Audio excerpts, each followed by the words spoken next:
Good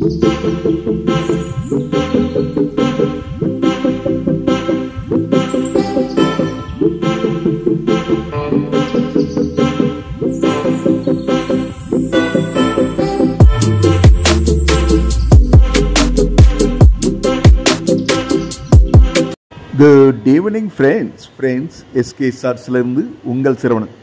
இன்றைக்கி நம்ம வள்ளல் நதி ரோடுக்கு தான் போய்கிட்டு இருக்கோம். குறிப்பாக நம்ம மதுரையில் இருந்து போடிநாயக்கனூர் வரை உள்ள அகல ரயில் பாதையில் எலக்ட்ரிஃபிகேஷன் பணிகள் எப்படி நடந்துக்கிட்டு இருக்கு அப்படிங்கிறத பார்க்குறதுக்காகத்தான் போய்கிட்டு இருக்கோம். வள்ளல் நதி ரோடு என்பது தேனிக்கும் ஆண்டிப்பட்டிக்கும் நடுவே உள்ள காணாவிளக்கு என்று சொல்லக்கூடிய இடத்துல இருந்து ஒரு 3 கிலோமீட்டர்கள் செல்ல வேண்டியது மாதிரி இருக்கும். இப்போ நம்ம அங்கே தான் போய்கிட்டு இருக்கோம் ஃப்ரெண்ட்ஸ். அதாவது ரயில்வே துறை இந்த பழைய வள்ளல் நதி ஸ்டேஷனை கைவிட்டு அதுக்கு பதிலாக இங்கே ஒரு டிஎஸ்எஸ் என்று சொல்லக்கூடிய டிரான்சிட் சப்ஸ்டேஷன் என்று அழைக்கக்கூடிய இந்த முக்கியமான எலக்ட்ரிஃபிகேஷன் கட்டமைப்பை இங்கே கட்டிக்கிட்டு வர்றாங்க. இடையில் கொஞ்சம் ஒரு 6 மாதம் இந்த பணிகளில் தொய்வு இருந்திருக்கு.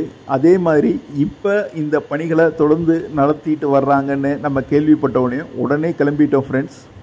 இப்போ நம்ம வந்திருக்கிற இடம் பேர் தான் வள்ளல் நதி ரோடு என்று சொல்லக்கூடிய இந்த எலக்ட்ரிஃபிகேஷன் பணி நடந்துக்கிட்டு இருக்க பகுதியாகும். இந்த பணி கிட்டத்தட்ட ஒரு 6 மாத காலத்தில் முடிவடையும்னு எதிர்பார்க்கப்படுகிறது. அதாவது எந்த ஒரு தொய்வும் இல்லாமல் இப்படியே போய்கிட்டு இருந்துச்சுன்னா கரெக்டாக இன்னும் ஒரு 6 மாத காலத்தில் இந்த பணிகள் நிறைவேறிந்துவிடும். அதற்கு பிறகு நமது போடிநாயக்கனூரில் இருந்து மதுரை வரை உள்ள எலக்ட்ரிஃபிகேஷன் பணிகள் முழுமையாக அடையும். இருந்தாலும் இந்த டிஎஸ்எஸ் பணிகள் நடப்பதற்கு முன்னாகவே ரயிலை இயக்குவதற்காக ரயில்வே நிர்வாகம் முயற்சி எடுக்கிறதா தெரியுது.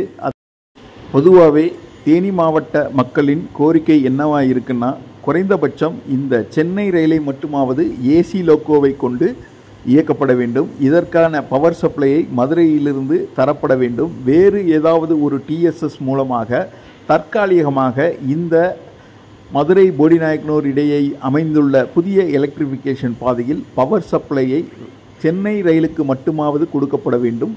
அவ்வாறு கொடுக்கப்பட்டால் 7:05 காலையில் 20601 மதுரையை அடைகிறது.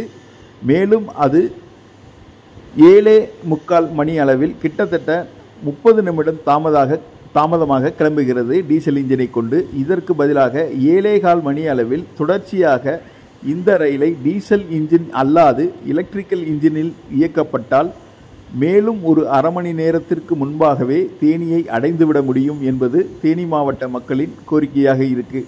ஓகே ஃப்ரெண்ட்ஸ், நம்ம சேனல் பிடிச்சிருந்தா லைக் பண்ணுங்கள், ஷேர் பண்ணுங்கள், கமெண்ட் பண்ணுங்கள், மறந்துடாமல் சப்ஸ்கிரைப் பண்ணுங்கள் ஃப்ரெண்ட்ஸ். குறிப்பாக நம்ம எலக்ட்ரிஃபிகேஷன் சம்பந்தமாக போட்ட இந்த வீடியோ பற்றியான கருத்துக்களை தவறாமல் பதிவிடுங்க ஃப்ரெண்ட்ஸ்.